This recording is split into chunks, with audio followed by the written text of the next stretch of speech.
আমি যত বড় বুজুর্গ হই, যত বড় আল্লাহওয়ালা হই, পরহেজগার হই, না খেলে আমি বেঁচে থাকবো না, এটাই সত্য। আমাকে খেতে হবে, আমি রুজির মুখাপেক্ষী, রিজিকের মুখাপেক্ষী। নবী রাসূলগণ রিজিক রুজির মুখাপেক্ষী ছিলেন। তারা না খেয়ে বেঁচে থাকেননি, খেয়েই বেঁচে থেকেছেন।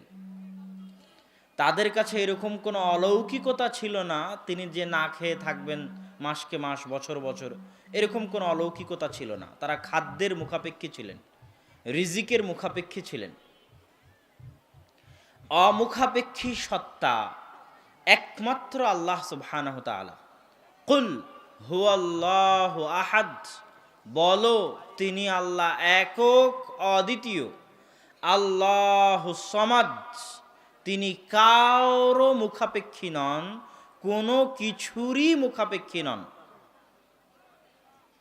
মানুষের দাসত্বের, বান্দেগির, ছোট হওয়ার, নত হওয়ার সবচেয়ে বড় মাধ্যম হচ্ছে মানুষ প্রতিনিয়ত কোনো না কোনো কিছুর মুখাপেক্ষী। যেমন মানুষ যদি না ঘুমায়, মানুষ কি না ঘুমিয়ে থাকতে পারবে? টানা কতদিন পারবে? একদিন, 2 দিন, 3 দিন, 1 সপ্তাহ, 1 মাস? পারবে না। মানুষ যদি খাবার না খায়, না খাবার খেয়ে মানুষ থাকতে পারবে না। মানুষ যদি পেশাব পায়খানা না করে, মানুষ পেশাব পায়খানা না করে থাকতে পারবে না। 1 দিন, 2 দিন, 3 দিন, 4 দিন, তারপর আর পারবে না। অথচ আল্লাহ সুবহানাহু ওয়া তাআলা তার নিজের জন্য বলছেন, লা তাখুযুহু সিনাতুন ওয়ালা নাওম, আল্লাহু লা ইলাহা ইল্লা হুয়াল হাইয়ুল কাইয়ুম, তিনি সেই আল্লাহ যিনি আল হাই, চিরঞ্জীব, কোনো সময় মৃত্যুবরণ করবেন না, আর মানুষ মৃত্যুবরণ করবে। যদি দেখো কেউ নিজেকে আল্লাহ দাবি করতেছে, তাহলে দেখো তার দুনিয়াতে জন্ম হয়েছিল কিনা, মৃত্যু হয়েছিল কিনা। কেননা আল্লাহ হচ্ছেন লাম ইয়ালিদ ওয়ালাম ইউলাদ, তাকে কেউ জন্ম দেয়নি, তিনিও কাউকে জন্ম দেননি। তার কোনো ছেলে নেই, তার কোনো পিতা নেই।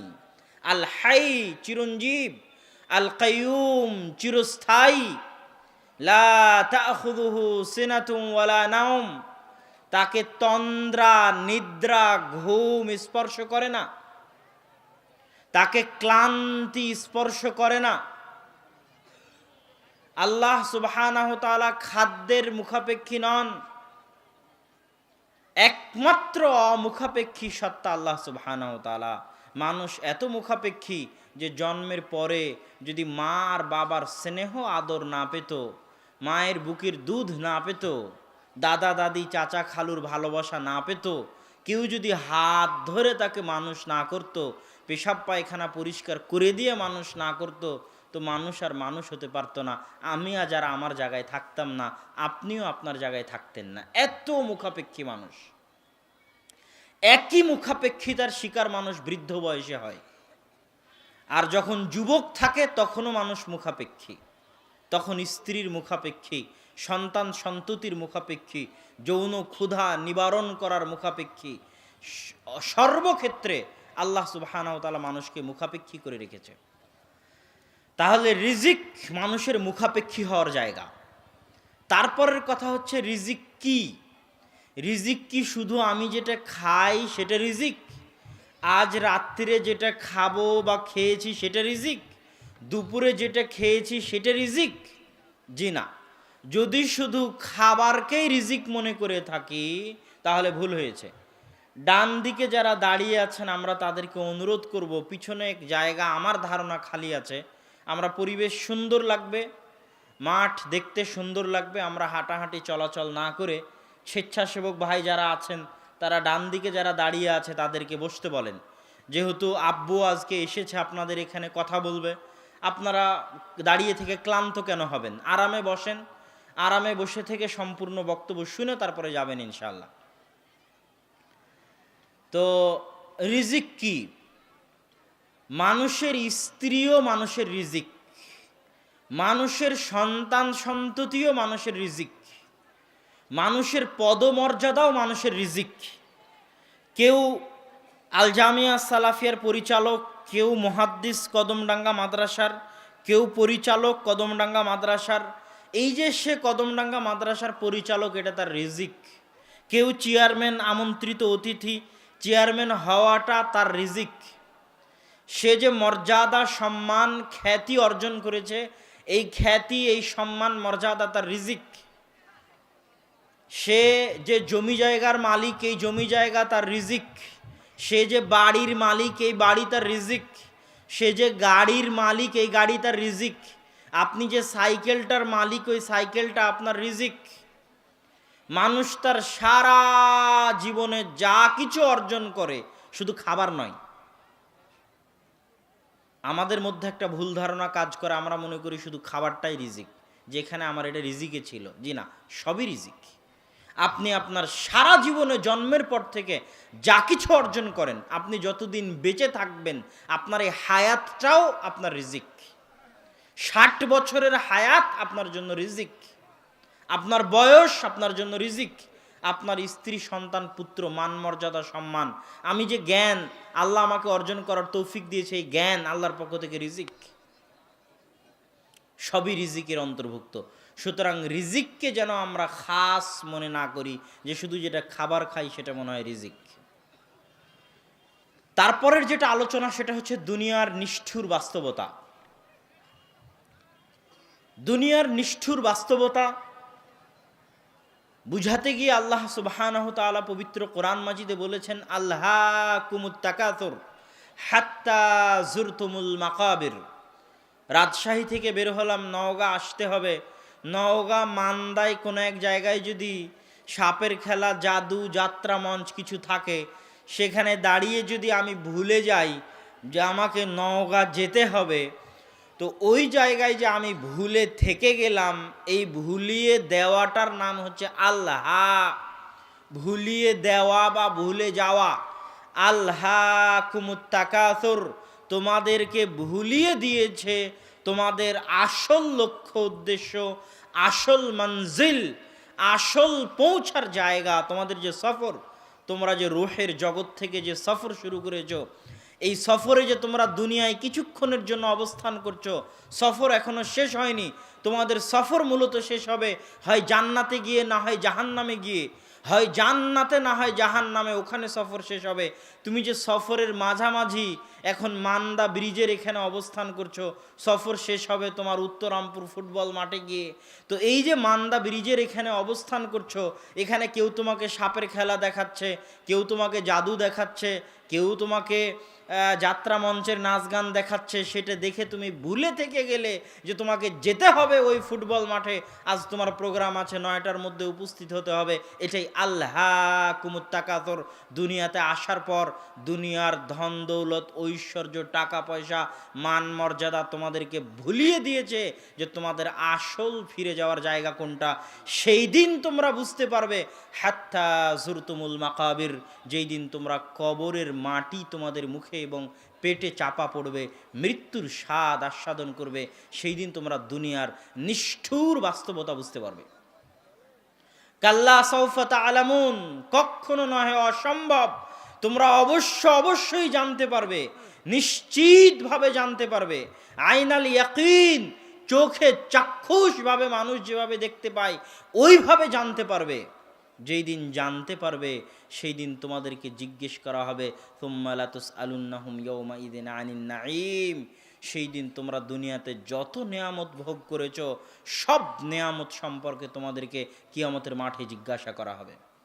রাসূল সাল্লাল্লাহু আলাইহি ওয়াসাল্লাম একদিন পেটে ক্ষুধা নিয়ে খাবারের তাড়নায় বের হলেন ভরা দুপুরে। সেই সময় আবু বকরের সাথে দেখা, তিনিও ক্ষুধার তাড়নায় বের হয়েছেন। সেই সময় ওমর রাদিয়াল্লাহু তাআলা আনহুর সাথে দেখা, তিনিও ক্ষুধার তাড়নায় বের হয়েছেন।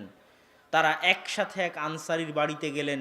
সেখানে আনসারি বকরি জবাই করে রুটি তৈরি করে তাদের খাবারের ব্যবস্থা করলো। খাবার শেষে রাসূল সাল্লাল্লাহু আলাইহি ওয়াসাল্লাম আবু বকর আর ওমরকে বলছে এই আয়াত, সুম্মা লা তুসআলুন্নাহুম ইয়াউমাইযিন আনিন নাঈম, যে এই যে আজকে তোমরা, আল্লাহ তোমাদেরকে ক্ষুধার্ত অবস্থায় খাবার দিল, এই যে নেয়ামত আবু বকর ওমর আমি তোমরা ভোগ করলাম, এই নিয়ামতের বিষয়ে কিয়ামতের মাঠে জিজ্ঞাসা করা হবে। সুতরাং দুনিয়ার নিষ্ঠুর বাস্তবতা অনেক ভয়াবহ। রাসূল সাল্লাল্লাহু আলাইহি ওয়াসাল্লাম বলছেন, ইয়াকুল ইবনু আদম মালি মালি, আদম সন্তান বলে আমার টাকা, আমার ধন সম্পদ। কিন্তু আদম সন্তানের টাকা বলতে আসলে কিছু নাই, যা খায় তা হজম হয়ে যায়। মা আকালা ফা আফনা ওয়া মা লাবিসা ফা আবলা, যা পরিধান করে তা পুরাতন হয়ে যায়। 10 দিন আগের খাবার এখন নাই, 10 বছর আগের জামা এখন নাই। আর খাওয়ার পরা বাদ দিয়ে যা কিছু করে, জমি জায়গা, বাড়ি গাড়ি, ব্যাংক ব্যালেন্স, একটাও তার নিজের নয়, সবই অন্যের। মরলেই বুঝতে পারবে সে যেমন তার পিতার সম্পত্তি নিয়ে ঝগড়া করেছে, তার সন্তান সন্ততি তার সম্পদ নিয়ে ঝগড়া করবে। তাহলে সে গেল কি নিয়ে? টাকা যা উপার্জন করলো খেয়ে পরে, আর সন্তান সন্ততির জন্য রেখে গেল, তার থাকলো কি? ইবনুল কাইয়িম রাহিমাহুল্লাহ বলছেন, দুনিয়াতে কোনো মানুষ 100 বছর বাঁচে, কিয়ামতের মাঠে দেখবে সে মাত্র একদিন বেঁচে ছিল। দুনিয়াতে বেঁচে ছিল 100 বছর, আর কিয়ামতের মাঠে দেখবে বেঁচে ছিল 1 বছর। ইবনুল কাইয়িম রাহিমাহুল্লাহ লিখছেন, দুনিয়াতে কোনো মানুষ কোটি টাকার মালিক হতে পারে, কিন্তু কিয়ামতের মাঠে দেখবে সে 100 টাকার মালিক, 1 টাকার মালিক, 1000 টাকার মালিক। কি জন্য? দুনিয়ার ওই জিনিসটাই কিয়ামতের মাঠে তার জন্য গণ্য হবে, যেটা সে আগেই তারা কিয়ামতের মাঠের পরকালের ব্যাংকে জমা করেছে, আগেই পাঠিয়ে দিয়েছে। আগেই যেটা পরকালের জন্য পাঠিয়ে দিয়েছে সেটা দেখতে পাবে। তো সারা জীবনে যত আল্লাহর জন্য কাজ করেছে সব মিলে 1 মাসের সমানও হয় না। তাহলে তার জীবন আল হায়া আল হাকিকিয়া, তার প্রকৃত জীবন মাত্র 1 বছর, যেটা কিয়ামতের মাঠে দেখতে পাচ্ছে। বাকি 100 বছর পুরোটাই শেষ। কোটি টাকার মালিক কিয়ামতের মাঠে দেখে 100 টাকা, যে 100 টাকাও আল্লাহর সন্তুষ্টির জন্য ব্যয় করেছিল ওটাই গণ্য হয়ে আছে, অতটুকুরই ও প্রকৃত মালিক। বাকি যতটুকুর দুনিয়াতে মালিক ছিল ততটুকুর আসল মালিক নয়, ততটুকুরও ধোকায় পড়েছিল। ধোকায় পড়ে মনে করতো আমি মালিক, কিন্তু আসলে মালিক নয়। আসলে মালিক অতটুকুর যতটুকু কিয়ামতের মাঠে দেখতে পাবে। এই জন্য আসল সফলতা, যেটাকে আল্লাহ সুবহানাহু ওয়া তাআলা কোরআন মাজিদে বলেছে, ফামান যুহজিহা আনিন নার ওয়া উদখিলাল জান্নাহ ফাকাদ ফাজ। শোনো, আসল সফলতা, প্রকৃত সফলতা, তোমাকে স্কুলে যাবা, স্কুলের হেডমাস্টার লেকচার দিবে, সফল হতে হবে। বিশ্ববিদ্যালয়ে যাবে, ভিসি লেকচার দিবে। কোথাও কোচিং সেন্টারে যাবে, সেখানে মোটিভেশনাল যারা স্পিকার তারা লেকচার দিবে, এই করলে সফল হওয়া যায়, এই করলে সফল কেরিয়ার। আল্লাহ কোরআনে বলছেন আসল সফলতা কি? ফামান যুহজিহা আনিন নার, যে দেখবে কিয়ামতের মাঠে যে তাকে জাহান্নাম থেকে দূরে সরিয়ে দেওয়া হলো, ওয়া উদখিলাল জান্নাহ, আর জান্নাতে প্রবেশ করিয়ে দেওয়া হলো। কিয়ামতের মাঠে যখন সে আবিষ্কার করবে তাকে জাহান্নামে নিক্ষেপ করা হয়নি, জান্নাতে দেওয়া হয়েছে, ফাকাদ ফাজ, তখন সে আসল সফল, প্রকৃত সফল। আর যতক্ষণ নিজেকে জান্নাতে আবিষ্কার করতে না পেরেছে ততক্ষণ সব সফলতাই ধোঁকাপূর্ণ সফলতা, সব সফলতাই মায়া জালের সফলতা, প্রকৃত এবং আসল সফলতা নয়। রাসূল সাল্লাল্লাহু আলাইহি ওয়াসাল্লাম বলছেন, আপনারা জানেন একদিন রাসূল সাল্লাল্লাহু আলাইহি ওয়াসাল্লাম মাররা বিসুক, একটা বাজারের পাশ দিয়ে হেঁটে যাচ্ছিলেন। সেই বাজারে একটা মরা কান কাটা ছাগল পড়ে আছে। রাসূল সাল্লাল্লাহু আলাইহি ওয়াসাল্লাম বললেন, সঙ্গী সাথী, হে আমার সাহাবীরা, হাল ইউহিব্বু আহাদুকুম আন ইয়াখুযাহু বিদিরহাম, তোমাদের মধ্যে কেউ কি আছে যে এই মরা কান কাটা ছাগল 1 দিরহাম 1 দিরানের বিনিময়ে ক্রয় করবে? সাহাবীরা বলল, আল্লাহর রাসূল, আমাদেরকে এটা যদি কেউ ফিরিয়েও দেয় তবুও আমরা এটা নিব না। রাসূল সাল্লাল্লাহু আলাইহি ওয়াসাল্লাম বললেন, মাদ দুনিয়া হুয়া ইনদাল্লাহ, এই মরা কান কাটা ছাগলের মূল্য তোমাদের নিকটে যা, আল্লাহর নিকটে দুনিয়ার মূল্য ততটুকুও নয়। অথচ এই দুনিয়ার মূল্য কত হতে পারে? আজকে উত্তরামপুরে 1 বিঘা জমির দাম কত হতে পারে? নওগাঁ সদরে সেটার দাম কত হতে পারে? ওই জমি ঢাকায় গেলে কত হতে পারে? বসুন্ধরা, ধানমন্ডি, গুলশানে গেলে কত দাম হতে পারে? ওই জমি লন্ডনে গেলে কত দাম হতে পারে? নিউ ইয়র্কে কত দাম হতে পারে? তাহলে সারা পৃথিবীর সব জমির দাম কত হতে পারে? সারা পৃথিবীতে আজ যত মন, যত টন ফসল উৎপাদন হচ্ছে তার দাম কত হতে পারে? গত 1000 কোটি বছরে যত উৎপাদন হয়েছে তার কত হবে? আগামীতে যত উৎপাদন হবে তার কত হবে? এই পৃথিবীতে যত ফ্ল্যাট, প্লট, বাড়ি, গাড়ি যা আছে, একটা গাড়ির দাম কত? কয়েক লক্ষ, কয়েক কোটি টাকারও গাড়ি আছে। একটা বাড়ির দাম কত, একটা ফ্ল্যাটের দাম কত, কয়েক লক্ষ কয়েক কোটি টাকারও বাড়ি গাড়ি আছে। তাহলে ওই বাড়িগুলোর দাম কত হতে পারে সারা পৃথিবীর সব গাড়ির দাম কত হতে পারে, সারা পৃথিবীর মাটির নিচে যত স্বর্ণ তেল খনিজ আছে তার দাম কত হতে পারে, সমুদ্রে যত মাছ মাছালি আছে তার দাম কত হতে পারে, 1 কেজি ইলিশের দাম কত, সারা পদ্মায় যত ইলিশ আছে তার দাম কত, সমুদ্রে যত মাছ আছে তার দাম কত, সব পুকুরে যত মাছ আছে তার দাম কত। আল্লাহ সুবহানাহু ওয়া তাআলা বলে দিলেন সবগুলোর মূল্য একটা মরা কান কাটা ছাগলের সমানও নয়। আল্লাহ সুবহানাহু ওয়া তাআলার নিকটে এগুলোর মূল্য যদি একটা মাছির ডানার সমান হতো, মা সাকা কাফের, একটা কাফেরও এখানে এক ঢোক পানিও পান করতে পারতো না। অথচ যত ধনী আছে সব কাফের। বিল গেটস বলেন, মাইক্রোসফটের, আর আলিবাবা.com জ্যাকমা, আর রিলায়েন্সের মুকেশ আম্বানি, তারা সবাই অমুসলিম, সবাই কোটি কোটি টাকার মালিক। তাহলে কোটি টাকা দিয়ে আল্লাহর ভালোবাসা মাপা যায় না, কোটি টাকা দিয়ে আল্লাহর মূল্যায়ন মাপা যায় না। এই জন্য রাসূল সাল্লাল্লাহু আলাইহি ওয়াসাল্লাম বলেছেন, ইন্নাল্লাহা ইউতিদ দুনিয়া লিমান ইউহিব ওয়া মান লা ইউহিব। আল্লাহ দুনিয়া তাকেও দেন যাকে তিনি ভালোবাসেন, আল্লাহ দুনিয়া তাকেও দেন যাকে তিনি ভালোবাসেন না। আল্লাহ কি ফেরাউনকে দুনিয়া দেননি? আল্লাহ কি কারুনকে ধন দৌলত দেননি কাফের হওয়ার পরেও? আল্লাহ দুনিয়া কাফেরকেও দেন, আল্লাহ দুনিয়া মুমিনকেও দেন। দুনিয়ার ধন সম্পদ ঐশ্বর্য ক্ষমতা আল্লাহর ভালোবাসা বুঝার মাপকাঠি নয়, আল্লাহর মূল্যায়নের মাপকাঠি নয়। যদি তাই হতো তাহলে আমি আপনি বাদ থাকি, আমার আপনার কষ্ট দূরে থাক, আপনি যত কষ্ট নিয়ে হাজির হন না কেন, আমার এই সমস্যা, চাকরি নাই, টাকা নাই, বাড়ি নাই, গাড়ি নাই, খেতে পাই না, এই প্রবলেম সেই প্রবলেম, আপনার সব কষ্ট এক পাল্লায় রাখেন, আমি আপনি তো কত গুনাহগার। কোথায় আবুল আম্বিয়া ইব্রাহিম আলাইহিস সালাতু ওয়াস সালাম, তার ছেলে ইসহাক আলাইহিস সালাতু ওয়াস সালাম, তার ছেলে ইয়াকুব আলাইহিস সালাতু ওয়াস সালাম, তার ছেলে ইউসুফ আলাইহিস সালাতু ওয়াস সালাম, নবীর ছেলে নবী, বাপ নবী, দাদা নবী, পর দাদা নবী, নিজে নবী। ইউসুফ আলাইহিস সালাতু ওয়াস সালাম নিজে নবী, বাপ ইয়াকুব নবী, দাদা ইসহাক নবী, পরদাদা ইব্রাহিম নবী। এত সম্মানিত বংশের অধিকারী হওয়ার পরেও তার ভাইয়েরা তাকে কুয়াতে নিক্ষেপ করে দিয়েছে মেরে ফেলার জন্য। আপনাকে আপনার ভাইয়েরা কোনোদিন কুয়ায় ফেলে দেয়নি আপনাকে মারার জন্য। ইউসুফ আলাইহিস সালাতু ওয়াস সালাম বাজারে বিক্রি হয়েছেন, বাজারে দাম দর করা হয়েছে, এদের গোলামের দাম কত? তো বলে এই গোলামের দাম 1 লক্ষ টাকা। তো বলে না, এই গোলাম দেখতে তো অনেক সুন্দর, এই গোলামের দাম 2 লক্ষ টাকা। এইভাবে দর দাম করে বাজারে বিক্রি হয়েছেন ইউসুফ। তখন তিনি নিজে নবী, তার বাপ নবী, তার দাদা নবী, তার পরদাদা নবী, আর বাপের চোখের অশ্রু, তার দোয়া তো আছেই। যেই চোখের অশ্রু ফেলতে ফেলতে ইয়াকুব অন্ধ হয়ে গেছেন, সেই চোখের অশ্রু ফেলা নবীর দোয়া তো ইউসুফের জন্য আছেই যখন তিনি বাজারে বিক্রি হচ্ছেন। আপনি কোনোদিন বাজারে গোলাম হিসেবে বিক্রি হননি। ইউসুফ যখন বাজারে বিক্রি হয়ে গেলেন, বিক্রি হয়ে মানুষের বাড়িতে কাজের চাকর হয়ে মানুষের বাড়িতে কাজ করেন, তখন তার বাপ তার জন্য চোখের পানি ফেলে আল্লাহর দরবারে দোয়া করে, আর তিনি মানুষের বাড়িতে চাকর হয়ে থাকেন। তখন তিনি নিজেও নবী, তার বাপ নবী, তার দাদা নবী, তার পরদাদা নবী। আপনি তো মানুষের বাড়িতে চাকর ছিলেন না।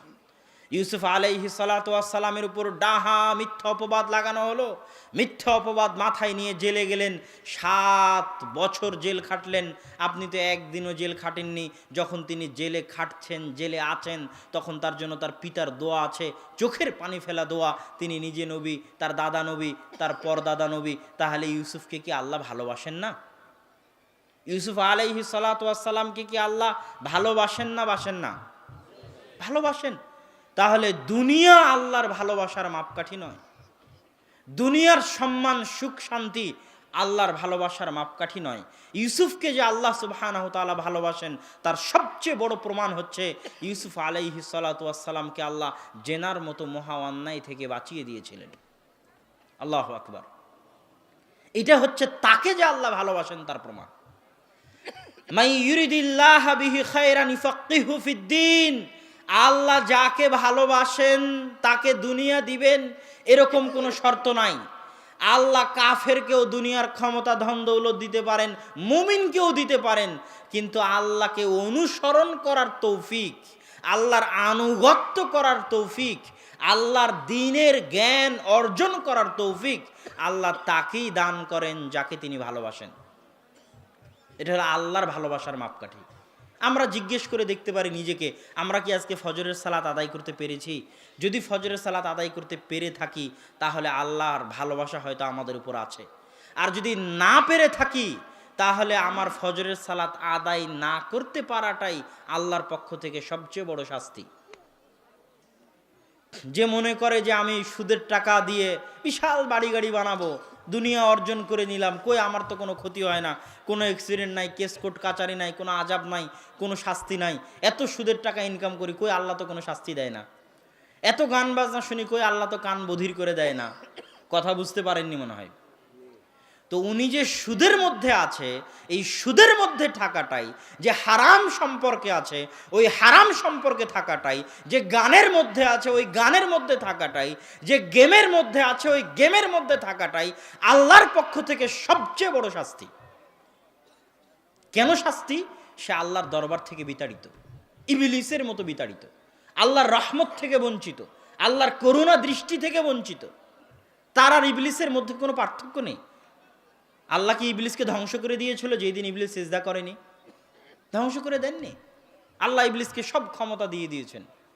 যে ক্ষমতা আপনার স্ত্রীর নাই, আপনার সন্তানের নাই, এই ক্ষমতা ইবলিসের আছে। সেটা হচ্ছে আপনার রগে রগে চলতে পারা, আপনার হৃদয়ে প্রভাব ফেলতে পারা, অন্তরে ওয়াসওয়াসা দিতে পারা, অন্তর পরিচালনা করতে পারা। এই ক্ষমতা আপনার স্ত্রী, সন্তান, বাপ দাদা, ওস্তাদ, টিচার কারো নাই। এই ক্ষমতা ইবলিসের আছে। এই ক্ষমতা আল্লাহ তাকে দিয়ে দিয়েছে। তারপরে ইবলিস অভিশপ্ত, মাতরুদ, গায়রিল মাগদুবি আলাইহিম ওয়ালাদ-দাল্লিন। অভিশপ্তদের রাস্তা থেকে আল্লাহ যেন আমাদেরকে বাঁচান, আমিন। তাহলে আমরা আলোচনা করছিলাম কি দুনিয়ার মূল্য।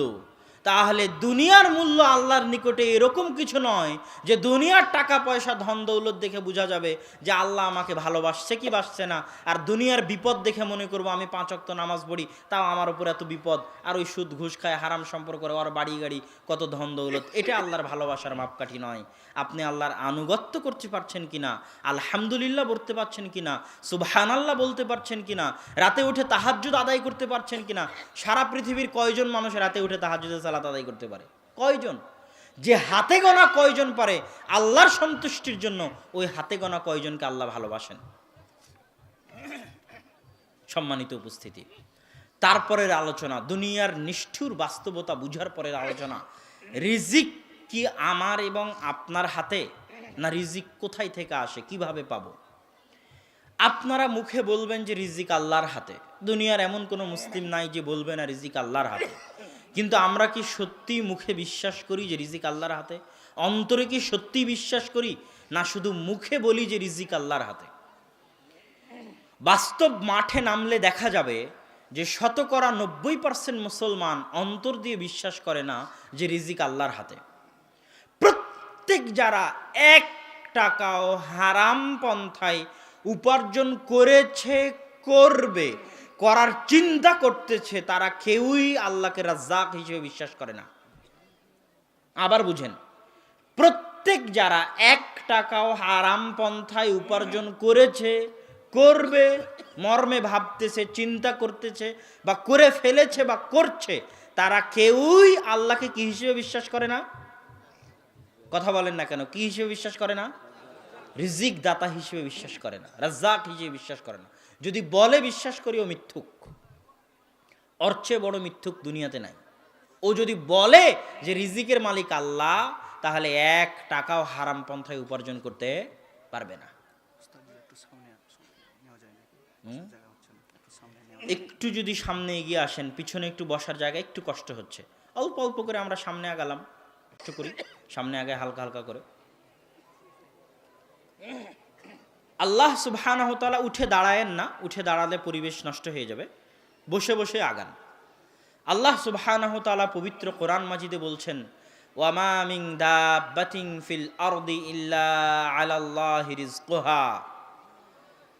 আল্লাহ সুবহানাহু ওয়া তাআলার ওয়াদা, মানুষ ওয়াদা দিয়ে ভঙ্গ করতে পারে, আমি ওয়াদা দিয়ে ওয়াদা নাও রক্ষা করতে পারি। 2টা কারণে। এক, আমি আসলে স্বেচ্ছায় ওয়াদা ভঙ্গ করতেছি, তখন আমি মুনাফিক। আর একটা হচ্ছে আমার এমন কোনো অবস্থা তৈরি হলে আমি রক্ষা করতে পারলাম না। হতে পারে নওগাঁতে হয়তো আরো 2-1টা প্রোগ্রাম আছে, আরো 2-1টা প্রোগ্রামে আমি উপস্থিত হতে পারবো কিনা এর কি কোনো গ্যারেন্টি আছে? আমি যদি মারা যাই উপস্থিত হতে পারবো না, এমার্জেন্সি যদি কোনো কাজ চলে আসে পারবো না। আর একটা হচ্ছে আমি ইচ্ছা করে উপস্থিত হলাম না। তো মানুষ ওয়াদা দিয়ে ওয়াদা ভঙ্গ করতে পারে, কিন্তু একমাত্র সত্তা আল্লাহ সুবহানাহু ওয়া তাআলা, ইন্নাল্লাহ লা ইউখলিফুল মিআদ, ওয়াদা দিয়ে ওয়াদা ভঙ্গ করেন না। ওয়াদা দিয়ে ওয়াদা ভঙ্গ করেন না একমাত্র সত্তাকে আল্লাহ সুবহানাহু ওয়া তাআলা। আল্লাহ বলছেন ওয়ামা মিন দাব্বাতিন ফিল আরদি ইল্লা আলাল্লাহি রিজকুহা। দাব্বা ইয়াদুব্বু মানে জমিনে বিচরণ করা, জমিনে চলা। আরবি শব্দের শাব্দিক অর্থ দাব্বাহ মানে যারা চলে, চলাচলকারী। ওয়ামা মা হচ্ছে মান, যদি আল্লাহ সুবহানাহু ওয়া তাআলা বলতেন তাহলে যাদের বুদ্ধি ছিল শুধু তারা উদ্দেশ্য হতো, শুধু জিন আর মানুষ উদ্দেশ্য হতো, যে ওয়ামান মিন দাব্বাতিন, এমন কোনো বিবেকওয়ালা প্রাণী দুনিয়াতে বিচরণ করে না, এটা অর্থ হতো। আল্লাহ বললেন মা, মা মানে যার বিবেক আছে, যার বিবেক নাই, সব কিছু, যার প্রাণ আছে, যার প্রাণ নাই, যার যে বস্তু, জীব জন্তু জানোয়ার যারাই পৃথিবীতে বিচরণ করে কেউ বাদ থাকবে না এর মধ্যে।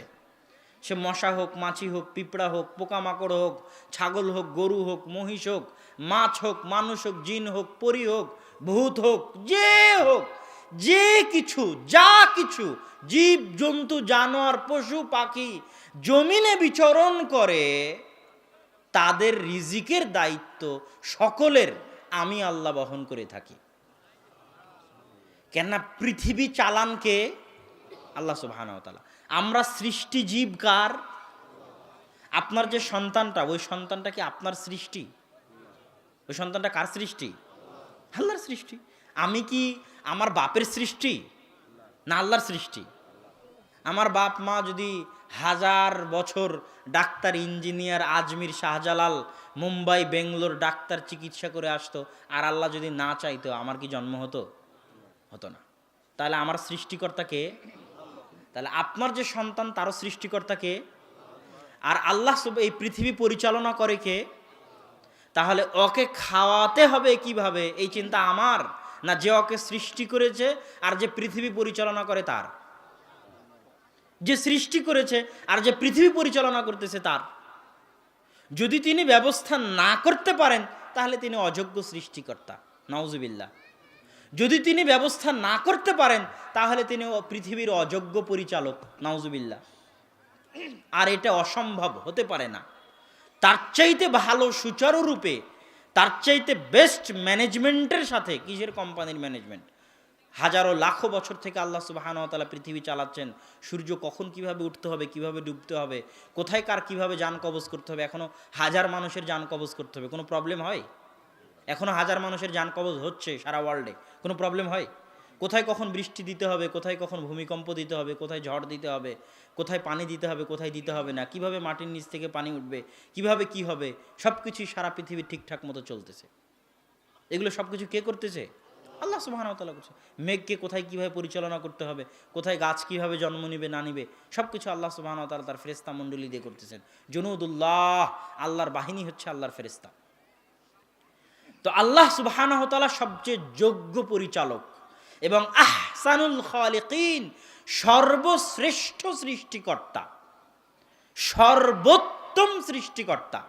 আল্লাহ সুবহানাহু ওয়া তাআলার চাইতে উত্তম শ্রেষ্ঠ সৃষ্টিকর্তা কেউ নয়। এই জন্য মানুষ যখন রোবট বানিয়েছে তখন আল্লাহর বানানো ডিজাইনের চাইতে ভালো ডিজাইন করতে পারেনি। কথা মনে বুঝাতে পারলাম না আমি?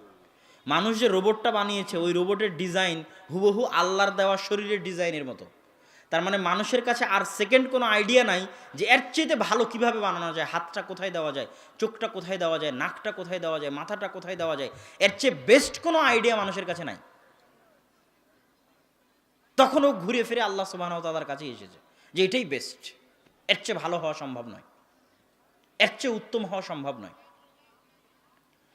এখানে যতগুলো ক্যামেরা আছে এই একটা ক্যামেরাও 50 মেগাপিক্সেলের বেশি হবে না। ওর 50 মেগাপিক্সেলের ক্যামেরা তো বাংলাদেশে আসারই কথা নয়, তার নিচে হবে। এই জন্য পৃথিবীতে রাতের আকাশের সৌন্দর্য, আপনি যদি যারা অনলাইন ইন্টারনেট ইউজ করা জানে তারা যদি রাতের আকাশের night view of the sky, আকাশের রাতের দৃশ্য বলে সার্চ দেয়, তো রিয়েল কোনো দৃশ্য যেটা মানুষ চোখে দেখে ওটা ক্যামেরায় ফুটে ওঠে না, উঠানো সম্ভব নয়। ওটা ফটোশপে ডিজাইন করতে হয়, মানুষ নিজে হাতে ডিজাইন করে, তারা বানায়, তারা আঁকায়, মিটায়, আকাশের ডিজাইন করে ওটা দেয়। কেননা প্রকৃত যে রাতের দৃশ্যটা মানুষ চোখ দিয়ে দেখে, ওই রাতের দৃশ্যটা দুনিয়াতে এমন কোনো ক্যামেরা আবিষ্কার হয়নি যে ধারণ করতে পারবে। মানুষের চোখে মেগাপিক্সেল আছে 750-এরও বেশি, আর ওই ক্যামেরা সারা পৃথিবীতে, সারা ওয়ার্ল্ডে লেটেস্ট ক্যামেরাও 50 মেগাপিক্সেলের উপরে যেতে পারেনি। তো মানুষের চোখের পাওয়ার আল্লাহ সুবহানাহু ওয়া তাআলা এত বেশি করে দিয়েছে যে চোখ দিয়ে একমাত্র রাতের সৌন্দর্য মানুষ দেখতে পারবে, পৃথিবীর ক্যামেরা মানুষকে রাতের সৌন্দর্য দেখাতে পারবে না। আহসানুল খালিকিন, সর্বশ্রেষ্ঠ সৃষ্টিকর্তা। তাহলে সৃষ্টিকর্তা উনি, সৃষ্টি করেছেন উনি, দুনিয়া পরিচালনা করেন উনি, রিজিকের দায়িত্ব তার। এই জন্য আল্লাহ সুবহানাহু ওয়া তাআলা পবিত্র কোরআনের বহু আয়াতে এই বিষয়ে তিনি চ্যালেঞ্জ দিয়েছেন। সবচেয়ে কঠোর ও কঠিন চ্যালেঞ্জগুলো আল্লাহ সুবহানাহু ওয়া তাআলা রিজিকের বিষয়, সবচেয়ে কঠোর ও কঠিন চ্যালেঞ্জ। আল্লাহ সুবহানাহু ওয়া তাআলা কোরআন মাজিদে বলছেন, আল্লাহু ইয়াবসুতু রিজকা লিমান ইয়াশা, আল্লাহ সুবহানাহু ওয়া তাআলা যার ইচ্ছা তার রিজিককে প্রশস্ত করে দেন, যার ইচ্ছা তার রিজিককে সংকীর্ণ করে দেন। হাদিসে কুদসিতে রাসূল সাল্লাল্লাহু আলাইহি ওয়াসাল্লাম বলছেন, আল্লাহ বলেন, ইয়া বানি আদম, হে আদম সন্তান, কুল্লুকুম জায়ে', তোমরা সবাই ক্ষুধার্ত। আজকে পৃথিবীর যত কোটি মানুষ আছে সকলকে আল্লাহ সুবহানাহু ওয়া তাআলা বলছেন যে সবাই ক্ষুধার্ত। আমি ক্ষুধার্ত, আপনি ক্ষুধার্ত, সবাই ক্ষুধার্ত, আমিও ক্ষুধার্ত, আপনারাও ক্ষুধার্ত, সকলেই ক্ষুধার্ত। ইল্লা মান আতআমতুহ, খেতে পায় সে, খেতে পেয়েছে সে, আমি আল্লাহ যাকে খেতে দিয়েছি সে। তাহলে সারা পৃথিবীর সবাই ক্ষুধার্ত, যারা যারা আমরা খেতে পেয়েছি সবাই যদি খেতে পেয়ে থাকি, খাবারটা দিয়েছে কে? এটা আল্লাহর চ্যালেঞ্জ, আল্লাহর ঘোষণা। তারপরের বাক্য শোনেন, ফাস্তাতইমুনি উতইমুকুম, অতএব খাদ্য যখন আমি দিতে পারি, খাবার যখন আমি দিতে পারি, তোমরা খাবার আমার কাছেই চাও, আমি তোমাদের খাবার দিব।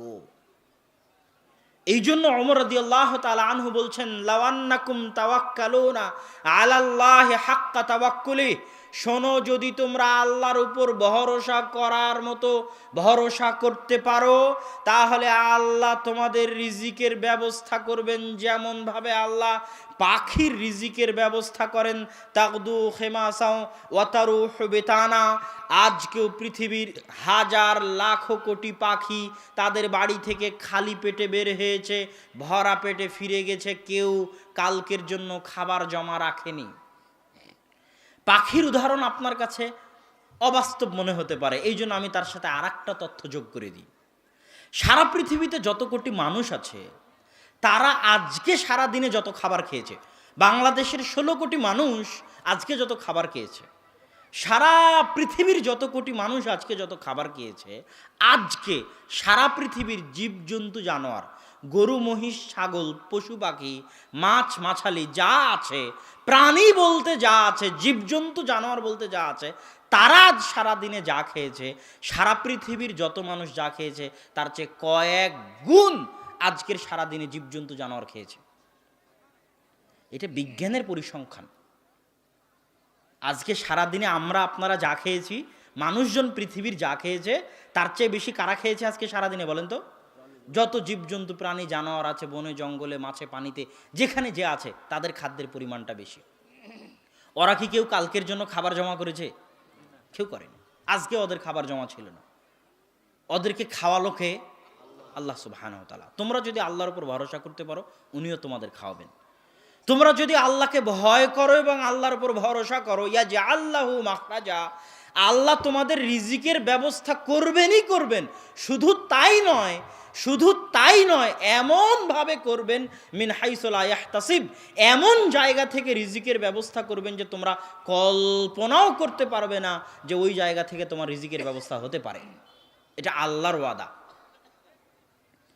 রাসূল সাল্লাল্লাহু আলাইহি ওয়াসাল্লাম বলছেন, আল্লাহ বলেন, ইয়া বানি আদম লাউ আন্না আউওয়ালাকুম ওয়া আখিরাকুম ওয়া ইনসাকুম ওয়া জিন্নাকুম, হে আদম সন্তান, তোমাদের মানুষ, তোমাদের জিন, শুরু থেকে নিয়ে শেষ পর্যন্ত, আদম থেকে নিয়ে কিয়ামত পর্যন্ত, জিনের শুরু থেকে শেষ, আদমের শুরু থেকে শেষ পর্যন্ত সব জিন, সব মানুষ যদি একটা খোলা মাঠে, যেমন আজকে এই ফুটবল মাঠে আপনারা জমা হয়েছেন, এরকম খোলা মাঠে সব মানুষ আর সব জিন জমা হলো, এবার আল্লাহ বললেন কার কি চাওয়ার আছে চাও, আপনি বললেন আল্লাহ আমার 100 বিঘা জমির দরকার, আরেকজন দাঁড়িয়ে বললো আমার 100 তলা বাড়ির দরকার, আরেকজন বললো 100 কোটি টাকার দরকার। একই মাঠে একই সাথে সকল জিন, সকল মানুষ, আদম থেকে নিয়ে কিয়ামত পর্যন্ত, জিনের শুরু থেকে নিয়ে শেষ পর্যন্ত একই মাঠে একই সাথে যার যা চাওয়ার আছে চাইলো, আমি আল্লাহ সুবহানাহু ওয়া তাআলা তাদের চাওয়া পূরণ করে দিলাম। মা নাকাসা মিম্মা ইনদি, তারপরেও আমার নিকটে যা আছে তা থেকে অতটুকুও কমতি সৃষ্টি হবে না। একটা সুঁই সমুদ্রে ডুবানোর পরে উঠালে সুঁইয়ের সাথে লেগে থাকা পানির জন্য সমুদ্রের পানিতে যতটুকু কমতি সৃষ্টি হয়, আমার ধনভাণ্ডারে ততটুকুও কমতি সৃষ্টি হবে না। এটা হচ্ছে আল্লাহ সুবহানাহু ওয়া তাআলার ওয়াদা, ঘোষণা। এই জন্য আল্লাহর একটা নাম হচ্ছে আল গানি। গানি মানে কি বলেন তো? ধনী। আপনার নওগাঁর এমপি যদি ধনী হয়, নওগাঁর যদি ধনী ব্যবসায়ী থাকে, যাদেরকে আপনারা শাহু বলেন, তো ওই ধনী ব্যবসায়ীর ছেলের কি টাকার ভয় আছে বলেন তো? এমপির ছেলের কি টাকার ভয় থাকতে পারে? তাহলে যে 100-তে 100, এরা তো সবাই ফকির। আল্লাহ বলেছে আনতুমুল ফুকারা, সব ধনীকে আল্লাহ সুবহানাহু ওয়া তাআলা ফকির বলেছে। একমাত্র প্রকৃত ধনীকে আল্লাহ সুবহানাহু ওয়া তাআলা। তাহলে যে 100-তে 100 আল্লাহর বান্দা, তো এমপির ছেলের যদি টাকার ভয় না থাকে, কোটিপতির ছেলের যদি টাকার ভয় না থাকে, এগুলো সব কোটিপতিকে তো আল্লাহ বলেছেন গরিব, ফোকারা। আসল ধনী তো আল্লাহ। তো আমি তো আসল ধনীর বান্দা, কথা মনে হয় বুঝাতে পারিনি। তো আমি যদি 100-তে 100 আল্লাহর বান্দা হই, তাহলে কি আমার রিজিকের ভয় থাকতে পারে? থাকতে পারে না। আমার ভিতরে যদি রিজিকের ভয় কাজ করে, তাহলে আমি এখনো 100-তে 100 আল্লাহর বান্দা হতে পারিনি, 100-তে 100 আল্লাহর দাস, আল্লাহর গোলাম হতে পারিনি। আল্লাহর দাস হওয়া মানে কি? একটু বাইরে গিয়ে আবার ফিরে আসতেছি। ওয়ামা খালাকতুল জিন্না ওয়াল ইনসা ইল্লা লিয়াবুদুন, আমি মানুষ এবং জিনকে সৃষ্টি করেছি আমার ইবাদতের জন্য। যদি অনুবাদ করি তাহলে মানুষ বুঝবে আল্লাহ মনে হয় শুধু সালাত সিয়ামের জন্য সৃষ্টি করেছে। এই জন্য আমি আমার ইবাদতের জন্য অনুবাদ করি না, আমি বলি আমি মানুষ এবং জিনকে সৃষ্টি করেছি। ইয়াবুদুন শব্দটা এসেছে আব্দুন থেকে। আব্দুন মানে গোলাম, আব্দুন মানে দাস, আব্দুল্লাহ মানে আল্লাহর দাস, আল্লাহর গোলাম। ইয়াবুদুন মানে আল্লাহর দাসত্ব, আল্লাহর গোলামি। ওয়ামা খালাকতুল জিন্না ওয়াল ইনসা ইল্লা লিয়াবুদুন, আল্লাহ মানুষ এবং জিনকে সৃষ্টি করেছেন তার দাসত্ব করার জন্য, তার গোলামি করার জন্য। ইবাদত বললে আপনি বুঝবেন শুধু মসজিদ, আর দাসত্ব মানে 24 ঘন্টা। গোলামি মানে জন্ম থেকে মৃত্যু, দাসত্ব গোলামি মানে মাথার চাঁদি থেকে পায়ের পাতা পর্যন্ত, জন্ম থেকে মৃত্যু পর্যন্ত। মসজিদে থাকেন আর ব্যবসায় থাকেন, আর সংসদে থাকেন আর কোর্টে থাকেন, সর্বক্ষেত্রে আল্লাহর সামনে নত হওয়া, আল্লাহর দাসত্ব করার নাম হচ্ছে ইয়াবুদুন। আল্লাহর দাস হলে লাভ কি? আল্লাহর দাস হলে উপকার কি? আল্লাহর দাস, আল্লাহর গোলাম, আল্লাহর বান্দা হলে দুনিয়ার যে লাভ, পরকালের লাভ বাদ দিলাম, দুনিয়ার যে লাভ, দুনিয়াতে আপনারা এখানে যত মানুষ বসে আছেন সবাই কোনো না কোনো কিছুর দাস, কোনো না কোনো কিছুর গোলাম। সবাই এখানে যতজন উপস্থিত আছে, হয় কেউ আব্দুদ্দিনার, টাকার গোলাম, টাকার দাস, আব্দুদ্দিরহাম, দিরহামের গোলাম, দিরহামের দাস, কেউ আব্দুন নিসা, নারীর গোলাম, নারীর দাস, কেউ মদের গোলাম, মদের দাস, কেউ বিড়ি সিগারেটের গোলাম, বিড়ি সিগারেটের দাস, কেউ মোবাইলের গেমের গোলাম, গেমের দাস, কেউ জুয়ার আড্ডার গোলাম, জুয়ার আড্ডার দাস। প্রত্যেকের পায়ে দাসত্বের জিঞ্জির বাঁধা আছে। কারো পায়ে বিড়ি সিগারেটের দাসত্বের জিঞ্জির আছে, কারো পায়ে নারীর দাসত্বের জিঞ্জির আছে, কারো পায়ে টাকার দাসত্বের জিঞ্জির আছে, কারো পায়ে ক্ষমতার দাসত্বের জিঞ্জির আছে, কারো পায়ে জুয়ার দাসত্বের জিঞ্জির আছে, কারো পায়ে পাবজি ফ্রি ফায়ার গেমের দাসত্বের জিঞ্জির আছে। প্রত্যেকের পায়ে দাসত্বের জিঞ্জির আছে। সবাই দাস, সবাই গোলাম। একমাত্র স্বাধীন, একমাত্র আজাদ, একমাত্র মুক্ত বাতাসে নিঃশ্বাস নিতে পারে সেই একমাত্র স্বাধীনতার স্বাদ, আজাদির স্বাদ সেই অনুভব করতে পারে যে 100-তে 100 আল্লাহ সুবহানাহু ওয়া তাআলার দাস। তো যে 100-তে 100 আল্লাহর দাস, সে পারমাণবিক বমের চেয়ে শক্তিশালী। ওই আবু বকর ওমর ওসমানকে আল্লাহ রাসূল কোনো জাদুর কাঠি দিয়ে যাননি যে আবু বকর ওমর ওসমান 10 বছরে 15 বছরে রোমান সাম্রাজ্য আর পারস্য সাম্রাজ্যকে পায়ের নিচে ধূলিসাৎ করে দিবে। এরকম কোনো জাদুর কাঠি আল্লাহ রাসূল বা আল্লাহর পক্ষ থেকে দেওয়া ছিল না, যে যাও একটা লাঠি দিয়ে দিলাম মারবা আর সব মরে যাবে, এরকম কিছু ছিল না।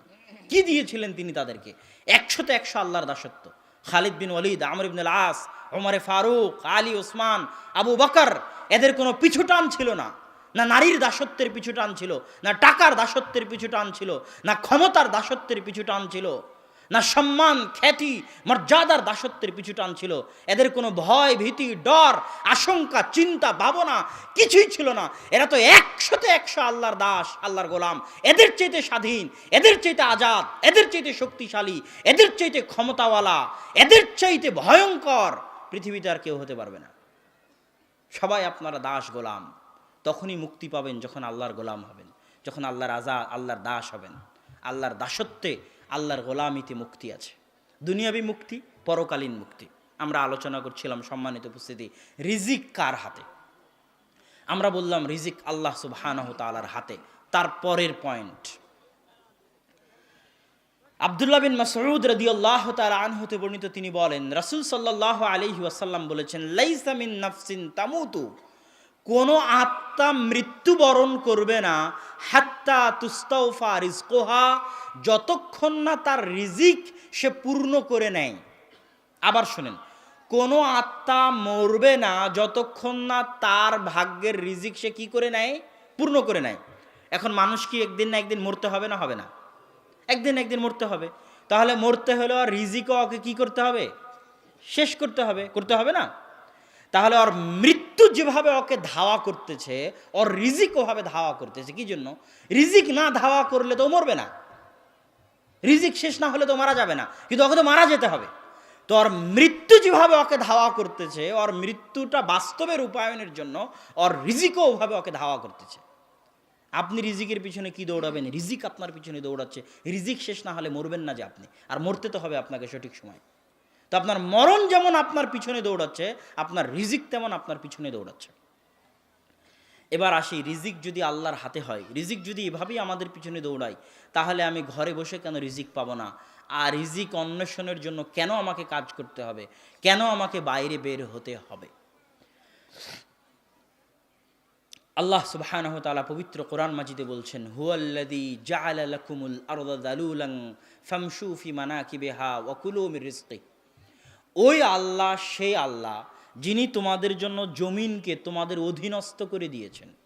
সারা পৃথিবীতে আল্লাহ যা কিছু দিয়েছে সব কিছুকে মানুষের গোলামিতে ব্যস্ত রেখেছে। আর মানুষকে বলেছে তুমি আমার গোলামি করো। গরুকে বলেছে তোকে মানুষের গোলামি করতে হবে, ছাগলকে বলেছে তোকে মানুষের গোলামি করতে হবে, জমিনকে বলেছে তোকে মানুষের গোলামি করতে হবে। মানুষ যদি খুঁড়ে একটা ধান লাগায় তাহলে ধান হতে হবে। এটা জমিন মানুষের গোলামি করে। হুয়াল্লাযী জাআলা লাকুমুল আরদা যালুলা, অধীনস্থ করে দিয়েছে তোমাদের জন্য জমিন, এবং জমিনে যা কিছু আছে সব কিছু মানুষের গোলাম। মাছকে আল্লাহ মানুষের গোলাম করে দিয়েছে, মানুষের অধীনস্থ করে দিয়েছে, সব মানুষের গোলাম। আর মানুষের কাজ কি? মানুষ আল্লাহর গোলামি করবে। তো তোমাদেরকে আল্লাহ জমিন তোমাদের অধীনস্থ করে দিয়েছে কি জন্য জানো? ফামশু ফি মানাকিবিহা, জমিনে তোমরা বিচরণ করবে। ওয়াকুলু মির রিজকি, আর আল্লাহর আদেশ নির্দেশ যে তোমরা জমিন থেকে রিজিক ভক্ষণ করবে। একটা আয়াত গেল। আর একটা আয়াতে আল্লাহ সুবহানাহু ওয়া তাআলা পবিত্র কোরআন মাজিদের আর এক আয়াতে আল্লাহ সুবহানাহু ওয়া তাআলা বলছেন যে ফাইদা কুদিয়াতিস সালাত ফান্তাশিরু ফিল আরদ ওয়াবতাগু মিন ফাদলিল্লাহ। যখন সালাত শেষ হয়ে যায় তখন তোমরা বসে থেকো না, শুয়ে থেকো না। ফজরের সালাত পড়ে এসে ঘুমিয়ে যাবা না, জোহরের সালাত পড়ে এসে বিশ্রাম নিবা না। কি করবা? জমিনে ছড়িয়ে পড়ো। আল্লাহর আদেশ নির্দেশ। কেন জমিনে ছড়িয়ে পড়বে? ওয়াবতাগু মিন ফাদলি, কেননা জমিনের প্রত্যেকটা ইঞ্চি ইঞ্চি জায়গায় আল্লাহর দয়া আছে, আল্লাহর রহমত আছে, আল্লাহর বরকত আছে। প্রত্যেক ইঞ্চি জায়গায়। এই একটা ইঞ্চি জায়গাতে একটা ধান লাগালে ধানের গাছ হবে, আমের আঠি লাগালে আমের গাছ হবে। ওই একটা ইঞ্চি জায়গাতে আল্লাহর দয়া আছে, আল্লাহর রহমত আছে। কি জন্য তাহলে আপনি রিজিক অন্বেষণের জন্য বের হবেন? আরও আমি পরের সারমর্ম কথায় আর একটু পরে যাচ্ছি। দাউদ আলাইহিস সালাতু ওয়াস সালাম একদিন গোসল করছে, স্বর্ণের বৃষ্টি। দাউদ আর সুলাইমান আলাইহিমা সালাতু ওয়াস সালামকে আল্লাহ যত টাকা পয়সা, ধন দৌলত, ক্ষমতা দিয়েছিলেন, পৃথিবীতে আর কোনো নবীকে আল্লাহ সুবহানাহু ওয়া তাআলা এত ধন দৌলত ক্ষমতা দেননি। দাউদ আলাইহিস সালাম ধনী মানুষ, কোটিপতি মানুষ, গোসল বাদ দিয়ে স্বর্ণ কুড়াতে গেছেন। কি জন্য? ওনার তো স্বর্ণের প্রয়োজন নাই, উনি তো স্বর্ণের মুখাপেক্ষী নন। দাউদ আলাইহিস সালাতু ওয়াস সালামের যেটা মনোভাব ছিল সেটা হচ্ছে, আল্লাহ সুবহানাহু ওয়া তাআলা যদি দাউদকে সারা পৃথিবীর সব সম্পত্তির মালিক করে দিতেন, সব সম্পত্তির মালিক করে দিলেন, তারপরেও যদি দেখা যায় যে স্বর্ণের বৃষ্টি হচ্ছে, তো দাউদ আলাইহিস সালাম স্বর্ণ কুড়াতে যাবে কি জন্য? সব সম্পত্তির মালিক হওয়ার পরও দাউদ আলাইহিস সালাম মনে করেন তিনি আল্লাহর দয়ার ভিখারি, তিনি আল্লাহর রহমতের ভিখারি, তিনি আল্লাহর করুণার মুখাপেক্ষী, তিনি আল্লাহর দরবারে ফকির। আল্লাহ বলেনি আনতুমুল ফুকারা, তোমরা সব ফকির। আপনি যদি কোটি টাকার মালিক হন, কোটি টাকার, নওগাঁর মাটিতে মনে করেন আপনার 1000 বিঘা সম্পত্তি আর কোটি টাকার মালিক হয়েছেন, তারপরেও দেখতে পাচ্ছেন এক জায়গা থেকে হালাল উপায়ে 1 টাকা ইনকাম করার বুদ্ধি আছে, 1 টাকা হালাল উপায়ে। তো ওই 1 টাকা ইনকাম করা, এটা কার দয়া বলেন তো? আল্লাহর দয়া। ওই 1 টাকা ইনকাম না করে যদি আপনি ঘরে শুয়ে থাকেন, আপনি কার দয়াকে অপমান করলেন? আল্লাহর দয়াকে অপমান করলেন, আল্লাহর করুণাকে অপমান করলেন, নিজেকে অহংকার দেখালেন যে আপনি এখন অনেক ধনী হয়ে গেছেন, আপনার আর টাকার দরকার নাই। কথা মনে হয় বুঝাতে পারিনি আমি। কিন্তু আপনাকে কি বুঝাতে হবে? যে আপনি কোটি টাকার মালিক হওয়ার পরও আল্লাহর রহমতের ভিখারি। ওই 1টা টাকা যেহেতু আল্লাহর রহমত, আপনি যত কোটি টাকার মালিক হন, ওই 1 টাকা যেহেতু আল্লাহর রহমত, আমি আল্লাহর রহমতের ভিখারি। আল্লাহর রহমতকে আমি পদদলিত করতে চাই না, আল্লাহর দয়াকে আমি অবমূল্যায়ন করতে চাই না। আগে গরিব ছিলেন, টাকা পয়সা ছিল না, এখন ধনী হয়েছেন। ভাত চাউল ধুতে গিয়ে যদি একটা চাউল পড়ে যায়, ওই একটা চাউল কার দয়া? আল্লাহর দয়া। ওই একটা চাউল যদি আপনি উঠিয়ে না নেন, কার দয়াকে অপমান করলেন? আল্লাহর দয়াকে অপমান করলেন। আপনার বাড়িতে টাকা থাকবে না, ধনী হওয়া আপনার জন্য মানায় না, আল্লাহ আপনাকে ধনী রাখবেন না। হয় আপনাকে ফকির করে দিবেন, না হয় আপনার ছেলেকে ফকির করে দিবে, না হয় তার পোতাকে ফকির করে দিবে, কোনো না কোনো এক স্তরে গিয়ে ফকির হয়ে যাবে ওই একটা চাউলের জন্য। ওই একটা চাউল কার দয়া ছিল? আল্লাহর দয়া ছিল, আল্লাহর রহমত ছিল। ফাইদা কুদিয়াতি সালাত, মানুষ সালাত যখন শেষ হয়ে যাবে, অলসতা করে শুয়ে থাকিও না, আল্লাহর জমিনে ছড়িয়ে পড়ো। আল্লাহর জমিনের প্রতিটি ইঞ্চি জায়গায় আল্লাহর দয়া আছে, আল্লাহর রহমত আছে। যদি শুয়ে পড়ো তুমি অহংকারী, তোমাকে আল্লাহ কোনোদিন ধনী করবেই না, অসম্ভব, হতেই পারে না। সারা পৃথিবীতে যত ধনী আছে এদের জীবনী পড়ে দেখেন। আমি আমার এক বক্তব্যে একটা বইয়ের নাম বলেছিলাম যে মিরাকেল অফ দ্য মর্নিং, সকালের জাদু, একটা খ্রিস্টানের লেখা। তো ওই খ্রিস্টান ওই বইয়ের মধ্যে লিখতেছে, দুনিয়াতে এখন এমন কোনো ধনী নাই, সেটা মুকেশ আম্বানি হোক, বিল গেটস হোক, যেই হোক, যারা সকাল 10টায় ঘুম থেকে উঠে, নাই। আপনি নিজেও গুগলে সার্চ করে দেখতে পারেন যে মার্ক জুকারবার্গ, যে ফেসবুকের প্রতিষ্ঠাতা, when mark Zuckerberg gets up from the bed, mark Zuckerberg সকালে ঘুম থেকে কখন উঠে? আপনি পাবেন না যে মার্ক জুকারবার্গ 8টায় উঠে, পাবেন না 10টায় উঠে, পাবেন না। সার্চ করে দেখেন, বিশ্বাস না হলে আজকে গিয়ে দেখেন। ও সকাল 5টায় উঠে, 5:30টায় উঠে, 4টায় উঠে, 4:30টায় উঠে, 6টায় উঠে, সকালে উঠে। কেননা আল্লাহর দয়ার মূল্য তারা জানে, ও ধনী হবেই, হতেই হবে। কেননা দুনিয়াতে পরিশ্রমের মূল্য আল্লাহ দিবেই, কাফের পরিশ্রম করুক আর মুসলিম পরিশ্রম করুক। আর যে সকাল 10টা পর্যন্ত ঘুমিয়ে থাকবে, ও ধনী হবে নাকি? অসম্ভব, ও হতে পারে না, এটা হতে পারে না।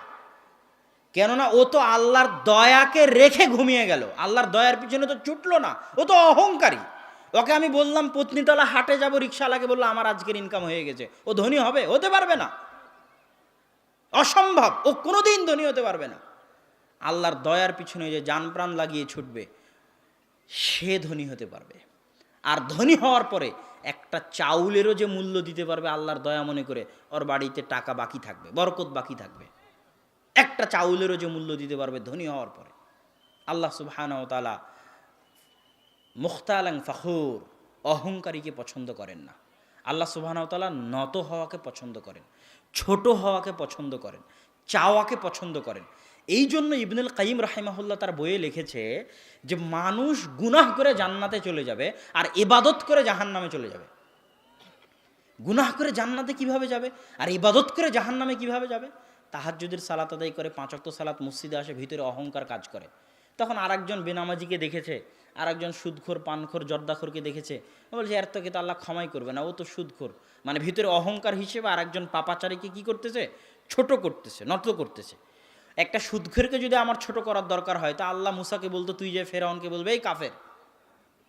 কথা মনে হয় বুঝাতে পারিনি আমি, কেন ফেরাউনের চেয়ে বড় কাফের তো দুনিয়াতে নাই। আল্লাহ মুসাকে বলতো, তুই যে ফেরাউনকে ছোট করবি এই কাফের, কাফের বলে ওকে ছোট করে দিবে। রাসূল সাল্লাল্লাহু আলাইহি ওয়াসাল্লাম যখন হিরাক্লিয়াসের কাছে চিঠি লিখলো, বাদশাহ হিরাক্লিয়াস রোমান সাম্রাজ্যের অধিপতি, তখন আল্লাহ রাসূল বলতে পারতো, হে কাফের হিরাক্লিয়াস, তোকে বলতেছি ইসলাম আন। আল্লাহ রাসূল লিখেছে আজিম আর রোম, মহান রোমান অধিপতি, মহান বলে সম্বোধন করেছে আল্লাহ রাসূল। আপনি একজন তাহাজ্জুদ গুজার মানুষ, সালাতওয়ালা মানুষ, আপনার সামনে একজন গান বাজনা করতেছে, তাস খেলতেছে, বা আপনার সামনে সালাত আদায় করে না, আপনার ভিতরে অহংকার চলে আসলো এবং আপনি তাকে ছোট করে কিছু বললেন। আপনাকে বলতে হবে সেটা কি? সেটা হচ্ছে ভালোবাসা, দয়া, দরদ নিয়ে, ভাইরে তোর পা ধরি, আমি তোকে ভালোবাসি, তুই যদি জুয়া খেলিস তুই জাহান্নামে চলে যাবে, এটা আমি চাই না, এই জন্য তোকে জুয়া খেলতে মানা করতেছি। এটা হলো দাওয়াত। আর আপনি বলছেন দেখো শালা জুয়াখোর, এই শালা সিগারেট খোর, বিড়ি খোর। কথা মনে বুঝাতে পারিনি আমি। তাহলে আপনার ভিতরে অহংকার কাজ করতেছে, আপনি আর একজন পাপীকে ছোট করতেছেন। তখন আল্লাহর গায়রাত, আল্লাহর আত্মমর্যাদায় লাগে। কেউ যদি বলে উমুক পাপীকে আল্লাহ ক্ষমা করবে না, তখন আল্লাহর আত্মমর্যাদায় লাগে। কথা মনে হয় বুঝাতে পারছি না আমি। তো এই ইবাদত করে অহংকারের কারণে জাহান্নামে চলে যাবে, আল্লাহর দয়াকে ছোট করার কারণে, আল্লাহর রহমতকে ছোট করার কারণে।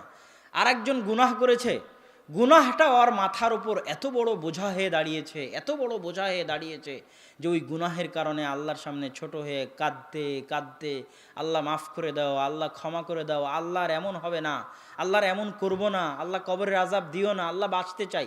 গুনাহগার, কিন্তু আল্লাহর কাছে ছোট হয়ে কাঁদতেছে, নত হয়ে আল্লাহর কাছে চাচ্ছে। আল্লাহ তো ওকে জান্নাতে দিবে দিবে, ওই গুনাহকে আল্লাহ নেকিতে পরিণত করে দিবে। আল্লাহু আকবার। এটা হলো আল্লাহর দয়া, আল্লাহ সুবহানাহু ওয়া তাআলার রহমত, আল্লাহ সুবহানাহু ওয়া তাআলার করুণা। সম্মানিত উপস্থিতি, তাহলে রিজিক অন্বেষণের জন্য বের হবেন কিসের জন্য বলেন তো? একটু উত্তর দিতে হবে এই প্রশ্নের। টাকা উপার্জনের জন্য বের হবেন কিসের জন্য? আল্লাহর দয়া অন্বেষণের জন্য, আল্লাহর রহমত অন্বেষণের জন্য। ওই 1 টাকা আল্লাহর দয়া। হালাল পন্থায় 1 টাকা ইনকামের যদি পথ থাকে, আর যদি ইনকাম না করে ও অহংকারী। ও বলে আমি বেকার বসে আছি, আমার চাকরি হয় না। আরে বাদাম নিয়ে বাজারে দাঁড়াতে কি তোমার লজ্জা হয়? বাদাম নিয়ে বাজারে দাঁড়াতে যদি লজ্জা হয়, তুমি অহংকারী, ধনী তুমি জীবনে কোনোদিন হতে পারবে না। তোমাকে মুরগির খামার করতে কি তোমার লজ্জা হয়? বলে আমি অনার্স মাস্টার্স পাস করে কি করে একটা মুরগির খামার দিতে পারি? তোমার দ্বারা টাকা ইনকাম করা হবে না। একটা মুরগির খামার দিয়ে যদি 1 টাকা ইনকাম হয়, 1 টাকা আল্লাহর দয়া। বাজারে দাঁড়িয়ে 1 টাকার চকলেট বিক্রি করে যদি 1 টাকা ইনকাম হয়, 1 টাকা আল্লাহর দয়া। ওই দয়াকে তুমি অপমান করতেছো, তুমি ধনী হতে পারবে না। সম্মানিত উপস্থিতি, আমাদের পরবর্তী আলোচনা, আমরা পবিত্র কোরআন এবং সহিহ হাদিসের আলোকে কিভাবে আমাদের ধন সম্পদে বরকত ধরে রাখতে পারি, আমাদের ধন সম্পদকে বাড়াতে পারি। ধন সম্পদে বরকত বুঝার আগে 3টে জিনিস বুঝেন। ধন সম্পদে বরকত বুঝার আগে 3টে জিনিস বুঝতে হবে। 1 আল্লাহ, 2 শয়তান, 3 ফেরেশতা, 4 বরকত। আবার দেখেন, আল্লাহ, ফেরেশতা, শয়তান, বরকত। পৃথিবীতে যত বরকত অবতীর্ণ হয়, আসে, বরকতের যত উৎস আছে, সব বরকত কোথায় থেকে আসে? কথা বলতে হবে, কার পক্ষ থেকে? আল্লাহর পক্ষ থেকে। সব বরকতের উৎস আল্লাহ। এই জন্য আল্লাহ আর আল্লাহ সুবহানাহু তাআলার সাথে সম্পৃক্ত যা কিছু আছে সবই বরকত। যেমন আল্লাহর সাথে সম্পৃক্ত আল্লাহর নাম, তো আল্লাহর নাম নিলেই বরকত হবে। রাসূল সাল্লাল্লাহু আলাইহি ওয়াসাল্লাম বলছে, যখন তোমাদের কেউ বাড়িতে প্রবেশ করে আর আল্লাহর নাম না নেয়, আল্লাহর নাম হচ্ছে আসসালাম, শান্তি, আল্লাহর নাম না নিয়ে আসসালামু আলাইকুম না বলে, তখন শয়তান বলে, শোনো, এই বাড়ি তোমাদের থাকার জায়গা, এই বাড়ি তোমাদের খাওয়ার জায়গা। আল্লাহর নাম শয়তান বলে। আল্লাহর নাম যদি নেয় তাহলে শয়তান বলে, শোনো এই বাড়িতে তোমাদের থাকার জায়গা নাই, এই বাড়িতে তোমাদের খাওয়ার জায়গা নাই। তাহলে যেখানে আল্লাহর নাম ওখানে শয়তান নাই, যেখানে আল্লাহর নাম ওখানে বরকত আছে। তাহলে যেখানে শয়তান আছে ওখানে বরকত নাই, যেখানে ফেরেশতা আছে ওখানে বরকত আছে, যেখানে শয়তান আছে ওখানে বরকত নাই, যেখানে আল্লাহর নাম আছে ওখানে শয়তান নাই, যেখানে আল্লাহর নাম আছে ওখানে বরকত আছে, যেখানে শয়তান আছে ওখানে বরকত নাই। তাহলে তিনটে জিনিস পরস্পরের সাথে সম্পৃক্ত। শয়তান আছে, বরকত নাই। আল্লাহর নাম আছে, শয়তানও নাই, বরকতও আছে। রাসূল সাল্লাল্লাহু আলাইহি ওয়াসাল্লাম বলছে, শোনো, কেউ যদি বিসমিল্লাহ, আল্লাহর নামের পাওয়ার, বিসমিল্লাহ বলে যদি খায়, ওর খাবারের সাথে শয়তান খাবে না। আর যদি বিসমিল্লাহ না বলে খায়, ওর খাবারের সাথে ইয়াকুলু মাআহু শয়তান, কে খাবে? আর শয়তান আসছে মানে কি নাই? কথা বলতে হবে। শয়তান আসছে মানে কি নাই? বরকত নাই। তাহলে যেই বাড়িতে আপনি সালাম দিয়ে ঢুকলেন না, শয়তান বলছে এই বাড়িতে সবাই থাকো, এই বাড়ি তোমাদের থাকার জায়গা। তাহলে যে বাড়িতে শয়তান আড্ডা দিবে ওই বাড়িতে কি নাই? জোরে কথা বলতে হবে, বরকত নাই। তাহলে এখন আপনি ধনী হতে চাচ্ছেন, কথার কথা, আপনার টাকার দরকার, ধন সম্পদে বরকতের দরকার। বরকত না থাকলে কি হতে পারে?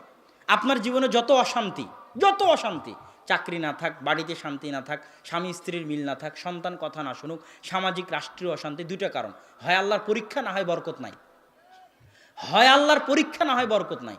বরকত যদি চান, শয়তান প্রবেশের দরজা বন্ধ করতে হবে। শয়তান প্রবেশের দরজা যদি বন্ধ করতে চান, বাড়িতে ঢুকার সময় কি বলতে হবে বলেন তো? আসসালামু আলাইকুম ওয়া রাহমাতুল্লাহ। এখানে লজ্জার কিছু নাই। মনে মনে ভাববেন, যদি আসসালামু আলাইকুম না বলে ঢুকি তাহলে বাড়িতে কে থাকবে? শয়তান। আর যে বাড়িতে শয়তান আছে ওই বাড়িতে কি থাকবে না? বরকত থাকবে না।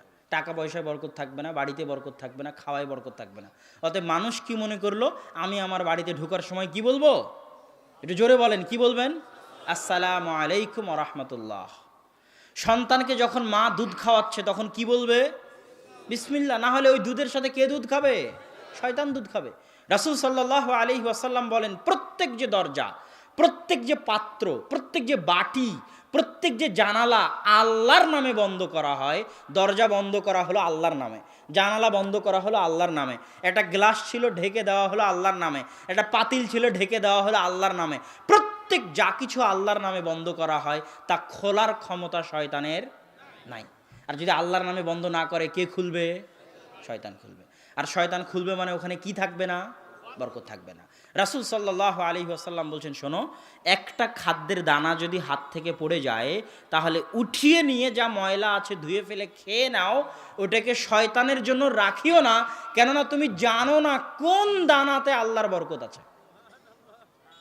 খাওয়া যদি শেষ হয়, হাত চেটে খাও, প্লেট চেটে খাও, শয়তানের জন্য রাখিও না, কেননা তুমি জানো না কোথায় আল্লাহর বরকত আছে। এগুলোর মাধ্যমে আপনি ধনী হতে পারবেন, আপনার ধন সম্পদ স্থায়িত্ব হবে, বরকত আসবে। বরকত আসার আমরা শুরুতেই বলেছি, আল্লাহর সাথে সংশ্লিষ্ট যা কিছু আছে সব বরকত। 1 নম্বরে বললাম আল্লাহর নাম, 2 নম্বরে আল্লাহর বাণী। আল্লাহর বাণী কোনটা বলেন তো? জোরে বলেন, আল্লাহর বাণী কোনটা? কোরআন। গতবার এখানে কোরআন নিয়ে আলোচনা করেছি। প্রত্যেক যে বাড়িতে কোরআন পড়া হয় না, ওই বাড়ি কবর, ওই বাড়ি অন্ধকার, ওই বাড়ি বরকতবিহীন বাড়ি। প্রত্যেক যে জীবনে কোরআন তেলাওয়াত করা হয় না, ওই জীবন অন্ধকার। পশু পাখির জীবন, কুকুর শ্রীগালের জীবন, ওই জীবনে বরকতবিহীন জীবন, ওই জীবন শয়তানি জীবন। যে বাড়িতে আল্লাহর কোরআন তেলাওয়াত করা হয় না, ওই বাড়ি কবরের মতো অন্ধকার, বরকতবিহীন বাড়ি, অশান্তিওয়ালা বাড়ি। যদি বাড়িতে শান্তি বরকত চান, কি পড়তে হবে? কোরআন পড়তে হবে। যদি জীবনে বরকত চান, কি পড়তে হবে? কোরআন পড়তে হবে। সম্মানিত উপস্থিতি, তারপরের আলোচনা। বরকত বুঝলাম, বরকত আল্লাহর পক্ষ থেকে আসে, আল্লাহর নাম থেকে আসে, আল্লাহর বাণী থেকে আসে। ফেরেশতা যেখানে থাকে সেখানে বরকত আসে, যেখানে শয়তান থাকে ওখানে বরকত থাকে না। যেমন রাসূল সাল্লাল্লাহু আলাইহি ওয়াসাল্লামের একটা হাদিস, লা তাদখুলুল মালাইকাতু ফি বাইতিন, ওই বাড়িতে ফেরেশতা প্রবেশ করে না যেই বাড়িতে ছবি আছে, মূর্তি আছে, কুকুর আছে। তো ফেরেশতা প্রবেশ না করলে ওই বাড়িতে কি বরকত থাকবে? তাহলে আপনার বাড়িতে যদি ছবি, মূর্তি, নেতা নেত্রী, বাপ মা, হরিণের মূর্তি, হাতির মূর্তি, স্বর্ণের মূর্তি যদি থাকে, আপনার বাড়িতে বরকত থাকবে? থাকবে না, হতে পারে না, অসম্ভব। এবার আমরা আসি, কি কি উপায়ে আমরা বরকত আমাদের জীবনের রিজিক বৃদ্ধি করতে পারি। 1 নাম্বার উপায় রিজিক বৃদ্ধির, বিবাহ করা, অধিক সন্তান নেওয়া। অধিক সন্তান এবং বিবাহ কিভাবে রিজিকের মাধ্যম হতে পারে, মানুষ এটা বুঝতে চায় না। আল্লাহ সুবহানাহু ওয়া তাআলা পবিত্র কোরআনে বলছেন, লা তাকতুলু আওলাদাকুম খাশিয়াতা ইমলাক, তোমরা রুজির ভয়ে, দারিদ্রতার ভয়ে, খাদ্যের ভয়ে তোমাদের সন্তানদেরকে হত্যা করিও না। নাহনু নারযুকুকুম ওয়া ইয়াহুম, তোকেও খাওয়াই আমি, তোর সন্তানকেও খাওয়াবো আমি। আল্লাহ সুবহানাহু ওয়া তাআলার কোরআনের ওপেন চ্যালেঞ্জ যে মানুষ, তুই এখনও তোর নিজের রিজিকের মালিক হতে পারিসনি, সন্তানের রিজিক নিয়ে চিন্তা করিস কেমনে? তোর রিজিকের মালিকও আমি, তোর সন্তানের রিজিকের মালিকও আমি। অতএব রিজিকের ভয়ে সন্তান হত্যা করিস না। কি জন্য সন্তান বেশি হলে ধন সম্পদে বরকত হবে? কি জন্য স্ত্রী বেশি হলে ধন সম্পদে বরকত হবে? বিবাহ করলে ধন সম্পদে বরকত হবে? তার সবচেয়ে বড় কারণ, দান করলে ধন সম্পদে বরকত হবে, তার সবচেয়ে বড় কারণ হচ্ছে প্রত্যেকেই দুনিয়াতে নিজ নিজ রিজিক নিয়ে এসেছে। আমরা সবাই দুনিয়াতে নিজের রিজিক নিয়ে আসিনি। যখন আমি একাই ছিলাম, বিয়ে করিনি, তখন আমার রিজিকটা আল্লাহ আমার কাছে পাঠাবেন। এবার আমি যখন বিবাহ করলাম, একটা মেয়েকে বিবাহ করে বাড়িতে নিয়ে আসলাম, তো আমার স্ত্রী তো আর বাহিরে গিয়ে কাজ করে খাবে না, ও আমার বাড়িতে থাকবে, আমার বাড়িতে সম্মানের সাথে থাকবে, খাবে। তো ওকেও তো 3 বেলা খেতে হবে নাকি? ওকেও তো জামা কাপড় পরতে হবে নাকি? কথা বলেন না কেন? তো ও যে 3 বেলা খাবে, জামা কাপড় পরবে, তো তো আপনি যে মেয়েকে বিবাহ করে নিয়ে আসলেন, সে যে 3 বেলা খাবে, সে যে জামা কাপড় পরবে, এটা তো তার কাছে পৌঁছানো কার জিম্মেদারি? কথা বলেন, কার জিম্মেদারি? আল্লাহর জিম্মেদারি। কেন? ওর ভাগ্যে তো রিজিক আছে। তো ও যে আল্লাহ সুবহানাহু ওয়া তাআলা যে তার নিকটে তার খাদ্যটা পৌঁছাবে, কার হাত দিয়ে পৌঁছাবে? কার হাত দিয়ে পৌঁছাবে? স্বামীর হাত দিয়ে পৌঁছাবে, যে তাকে বিবাহ করেছে, যে তার রিজিকের দায়িত্ব উঠিয়েছে, তার হাত দিয়ে পৌঁছাবে। এবার আপনার একটা সন্তান হলো, সেও তো কোনো না কোনো রিজিক নিয়ে দুনিয়াতে এসেছে, ওকেও তো 3 বেলা খেতে হবে, ও তো এখন ইনকাম করা শুরু করেনি। তো যতক্ষণ ইনকাম করা শুরু করেনি, ততক্ষণ ওর রিজিক আল্লাহ কার হাত দিয়ে পৌঁছাবে? বাপের হাত দিয়ে পৌঁছাবে। আর একজন সন্তান হলো, তার রিজিক আল্লাহ কার হাত দিয়ে পৌঁছাবে? বাপের হাত দিয়ে পৌঁছাবে। আপনি 10টা এতিমের দায়িত্ব গ্রহণ করলেন, 10টা এতিমকে তো আল্লাহ খাওয়াবে, এটা তো আল্লাহর পৃথিবী পরিচালনার নীতি। তো এই 10টা এতিমকে যে আপনি খাওয়াচ্ছেন, তো আর খাওয়ানোর টাকা কি আল্লাহ আপনার কাছে পাঠাবেন না? পাঠাবেন। আপনি যত মানুষের রিজিকের দায়িত্ব গ্রহণ করবেন, আল্লাহ তত মানুষের রিজিকের ব্যবস্থা আপনার হাত দিয়ে করে দিবে, এটা আল্লাহর ওয়াদা। কেননা ওদেরকে আল্লাহ ভুখার্থ ক্ষুধার্ত রাখবেন না, তাদের রিজিক আল্লাহ পৌঁছাবেনি। এই জন্য সন্তান বেশি হলে, স্ত্রী থাকলে, বিবাহ করলে সকলের রিজিক মিলে রিজিক বাড়ে এবং রিজিকে বরকত হয়। মাদ্রাসার ছাত্রকে পড়ালে রিজিকে বরকত হয়, রিজিক বাড়ে।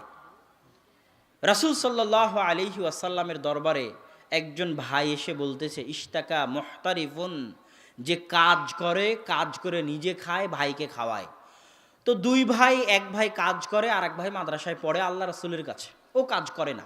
এক ভাই কাজ করে, ওই আর এক ভাইকে খাওয়ায়। আল্লাহ রাসূলকে গিয়ে বলতেছে, আল্লাহ রাসূল, আমার এই ভাই এখানে সারাদিন থাকে, সে যদি আমার সাথে কাজ করতো, আমার ইনকামের রাস্তা সহজ হতো, ইনকাম আরও বাড়তো। আমি একাই ইনকাম করি, নিজের সংসারও চালাতে হয়, আপনার মাদ্রাসায় পড়ে আরও খরচ চালাতে হয়। তখন রাসূল সাল্লাল্লাহু আলাইহি ওয়াসাল্লাম বললেন, লাআল্লাকা তুরযাকু বিহি, শোনো, এখন তুমি যে রিজিকটা পাচ্ছ, এই রিজিক পাওয়ার একটা কারণ হচ্ছে যে তুমি তোমার এই ভাইয়ের রিজিকের দায়িত্ব বহন করতেছো। এই জন্য তুমি যদি তোমার এই ভাইয়ের রিজিকের দায়িত্ব ছেড়ে দাও, তো তোমার রিজিক বাড়াবই, কমবে, বাড়বে না বরং কমবে। কেননা তুমি একজনের রিজিকের দায়িত্ব ছেড়ে দিয়েছো, ওর রিজিক আল্লাহ তোমার কাছে পাঠাবে না। তো তুমি এখন যে টাকা ইনকাম করতেছো, মনে করো না যে তোমার পরিশ্রমে ইনকাম করছো, তোমার এই ভাইয়ের তুমি খরচ বহন করতেছো, এর বদৌলতে, এর বরকতে আল্লাহ সুবহানাহু ওয়া তাআলা তোমার রিজিকে বরকত দিয়েছে, তোমার রিজিক বাড়তেছে। রিজিক বাড়ার একটা বড় উপায় হচ্ছে আল্লাহর নিকটে ক্ষমা চাওয়া। ওমর রাদিয়াল্লাহু তাআলা আনহু একবার ইস্তিসকার সালাতে গিয়ে মানুষকে বললেন, তোমরা আল্লাহর নিকটে ক্ষমা চাও। মানুষ বলল, আমরা বৃষ্টি না চেয়ে ক্ষমা কেন চাইব? চাইতে এসেছি বৃষ্টি, আপনি চাইতে বলেন ক্ষমা। তখন ওমর রাদিয়াল্লাহু তাআলা কোরআনের এই আয়াত পাঠ করলেন, ফাকুল তুস্তাগফিরু রাব্বাকুম ইন্নাহু কানা গাফফারা ইউরসিলিস সামাআ আলাইকুম মিদরারা।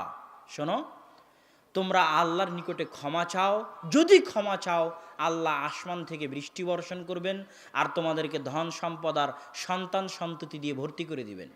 এটা আল্লাহর ওয়াদা, আর আল্লাহ সুবহানাহু ওয়া তাআলা ওয়াদা ভঙ্গ করেন না। সম্মানিত উপস্থিতি, আমি আলোচনা শেষের দিকে চলে আসি। রিজিক সম্পর্কে পূর্ণ আলোচনা কমপ্লিট করা আসলে খুব কঠিন, এই জন্য আপনারা যাওয়ার সময় এই বইটা নিয়ে যাবেন। আগে আমি এই বক্তব্য দিয়েছি, তারপরে সেটার আলোকে বইটা লিখেছি, বইয়ের নাম রিজিক। তো এখান থেকে আপনারা অবশ্যই উপকার পাবেন। আর আমার শেষে যেটা অনুরোধ সেটা হচ্ছে, আজকের যারা প্রোগ্রামের আয়োজক, বিশেষ করে জাহাঙ্গীর নামে যে ছেলেটা আমাদের সাথে যোগাযোগ করে এবং তারা জামিয়া সালাফিয়ার সাথে সম্পর্ক রেখে আপনাদের এই এলাকাগুলোতে মসজিদ ভিত্তিক দাওয়াতি কাজ করতে চায় এবং বিভিন্ন উদ্যোগ নিয়ে সেগুলো বাস্তবায়ন করতে চায়, মাসিকালে ইরতেসাম নিতে চায়, তো আমি চাইবো যে আপনারা তাকে সার্বিকভাবে সহযোগিতা করবেন, জামিয়া সালাফিয়ার সাথে সম্পর্ক রেখে দাওয়াতি কাজে তাকে সহযোগিতা করবেন। এবং আগামী 4-5 মার্চ, যদিও ঢাকা আপনাদের জন্য দূরে, রূপগঞ্জ নারায়ণগঞ্জ, কিন্তু তাও গেলে ঢাকা দেখা হবে, হয়তো ঢাকাও ঘুরতেও পারবেন, আলোচনাও শোনা হবে। তো সে এখান থেকে 4-5 মার্চ রূপগঞ্জ নারায়ণগঞ্জের সালাফি কনফারেন্সে যোগ দেওয়ার জন্য বাসের ব্যবস্থা করতে চায়। জাহাঙ্গীর নামে যে ছেলেটা আছে আমাদের সাথে দাওয়াতি কাজে সম্পৃক্ত হয়। তো আপনাদের কাছে আমার আবেদন থাকবে, অবশ্যই দাওয়াত থাকবে যে আপনারা আল জামিয়া সালাফিয়া রূপগঞ্জ নারায়ণগঞ্জ, বৃহৎ প্রতিষ্ঠান, বিশাল সম্মেলন, দেশের বড় বড় আলেম ওলামা উপস্থিত হন, সালাফি কনফারেন্সে আপনারা উপস্থিত হবেন এবং তাকে সার্বিকভাবে জামিয়া সালাফিয়ার সাথে সম্পর্ক রেখে দাওয়াতি কাজ করতে সহযোগিতা করবেন। মাসিকালে ইরতেসাম তার মাধ্যম থেকে নেবেন, অন্তত পক্ষে মসজিদে 1 কপি রাখবেন। এটার মাধ্যমে আপনাদের সাথে আমাদের সম্পর্ক বজায় থাকবে। আল্লাহ সুবহানাহু ওয়া তাআলা আমাদের সাথে আপনাদের এই দ্বীনি ভালোবাসার সম্পর্ক মৃত্যু পর্যন্ত বজায় রেখে জান্নাতে একত্রিত করুন, আল্লাহুম্মা আমিন। এবং যেগুলো আমরা শুনলাম সেগুলো মেনে আল্লাহ সুবহানাহু ওয়া তাআলা যেন আমাদের সকলের রুজি রুটি রিজিক জীবনে, ইলমে, জ্ঞানে, ধন সম্পদ, সন্তান সন্ততি, স্ত্রী পুত্র, গাড়ি বাড়ি সব কিছুতে যেন আল্লাহ সুবহানাহু ওয়া তাআলা বরকত দান করে, আল্লাহুম্মা আমিন। ওয়া আখিরু দাওয়ানা আনিল হামদুলিল্লাহি রাব্বিল আলামিন। আসসালামু আলাইকুম ওয়া রাহমাতুল্লাহি ওয়া বারাকাতুহু।